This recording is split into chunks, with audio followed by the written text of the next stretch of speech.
Di tengah pesta megah di kerajaan Medang, musik menggema. Tawa pun membahana. Tapi hanya dalam hitungan menit, semua berubah jadi lautan darah. Sang mempelai wanita tewas dan calon mertua pun meregang nyawa saat balat tentara menyerbu istana dan membantai siapapun yang ada di sana. Ini terjadi ribuan tahun lalu di tanah Jawa bagian timur. Tapi dari tragedi kelam itu, bangkitlah sang mempelai laki-laki. Ia selamat, lalu ia bersembunyi di hutan, dan ketika waktunya tiba, ia turun gunung dan membalas semua luka.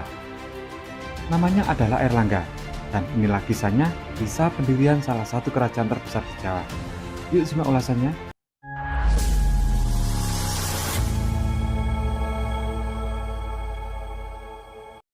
Untuk memahami asal-usul kerajaan Kediri, kita harus menengok ke abad ke-10.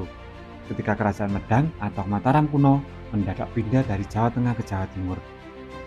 Mengapa? Ada dugaan karena letusan Gunung Merapi yang menghancurkan pusat kerajaan. Tapi alasan lain bisa jadi lebih sederhana. Di timur ada Sungai Brantas, tanahnya pasti lebih subur, cocok untuk pertanian. Raja pertama di timur itu adalah Empu Sindok.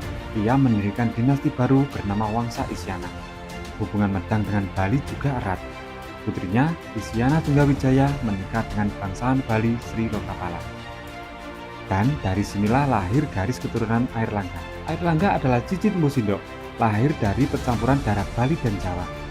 Sejak muda, ia dijodohkan dengan putri Dharma Wangsa Teguh, penguasa Mataram saat. Tapi pernikahan mereka tidak pernah selesai, karena tepat di hari pesta digelar, pasukan kerajaan bawahannya sendiri, Raja Wurawari, memberontak. Dalam sekejap, istana runtuh.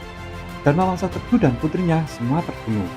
Sebuah peristiwa yang dikenal sebagai Mahapralaya. Untungnya, Airlangga selamat. Bersama gurunya, ia melarikan ke hutan Wanagiri, hidup sebagai pertapa. Rakyat mulai percaya ia adalah titisan Wisnu. Dan 5 tahun kemudian, para resi mengangkatnya sebagai raja. Dari hutan, ia kembali dan dunia menyaksikan bangkitnya seorang penakluk. Airlangga memulai misinya dari barat, dan kemenangan demi kemenangan pun diraih. Tahun 1021 menghancurkan pemberontakan di barat. Tahun 1029 menumpas Wisnu Prabawa, anak dari Sulamanya. Tahun 1031 mengalahkan Panuda dari Wengker yang digambarkan seperti raksasa Rawana. Dan tahun 1032 pertempuran besar dengan Wurawari, sang penghancur pesta pernikahan. Kali ini Airlangga menang mutlak. Namun kejayaan membuat lengah. Dalam satu pertempuran yang tak tercatat siapa lawannya, ia mengalami kekalahan. Ia mundur ke Patakan. Tapi dengan bantuan dan doa dari bangsawan Giat Mambong, ia bangkit kembali dan memulihkan kerajaan. Airlangga punya gelar yang panjang, yaitu Sri Maharaja Rakai Halu, Sri Lokaswara dan Wangsa Airlangga, Ananta Wikrama Dewa. Artinya, Raja Agung Pelindung Dunia, keturunan Wisnu, berjuang tak kenal kalah. Ia memperkuat legitimasinya, ia membuat lambang kerajaan, yaitu Garuda Muka, gambar sang Wisnu di atas Garuda. Ia juga menyebut dirinya Cakrawati, yaitu penguasa jagat. Sebagai raja, ia dikenal murah hati. Tercatat setidaknya 33 prasasti yang ia keluarkan berisi pemberian status Sima, yaitu pembebasan pajak kepada desa-desa yang membantu kerajaan, merawat bangunan suci, atau membangun bendungan. Ia memindahkan ibu kota dari Watanmas ke Kahuripan, mendekat ke hulu Sungai Brantas demi mengembangkan pertanian. Ia juga membangun bendungan Waringin Sapta untuk irigasi, bendungan Ujung Galuh Cikal Bakal Surabaya, dan pelabuhan Kambang Putih di Tuban untuk perdagangan internasional. Ketika Sriwijaya melemah akibat serangan kerajaan Chola dari India, Airlangga mengambil peran sebagai penguasa jalur perdagangan baru di Nusantara. Airlangga juga meninggalkan karya sastra abadi, yaitu Arjuna Wiwaha yang diubah oleh Empu Kanwa. Kisah Arjuna bertapa dan menumpas raksasa atas perintah para dewa. Setelah merasa cukup, tahun 1042, Airlangga turun tahta dan memilih bertapa. Tapi urusan keluarga belum selesai, karena putrinya menolak tahta dan ikut bertapa. Dua anak lelakinya berebut kekuasaan. Airlangga pun membelah kerajaan menjadi dua.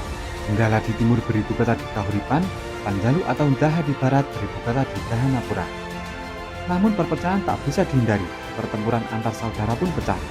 Sampai akhirnya muncul raja pemersatu, yaitu Jayabaya. Konflik antara Jenggala dan Panjalu menjadi inspirasi lahirnya cerita Panji.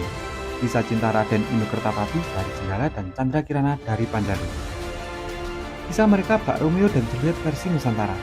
Cerita ini kemudian berkembang menjadi tari, wayang topeng, bahkan inspirasi budaya hingga zaman Majapahit. Airlangga wafat dan diduga dimakamkan di Petirtaan Belahan lereng Gunung Penanggungan. Tempat suci itu hingga kini masih dikunjungi sebagai situs sejarah dan spiritual. Warisannya lebih dari sekedar kerajaan. Ia adalah simbol pemimpin yang bijak, pemburu sejati, dan sang penakluk kota.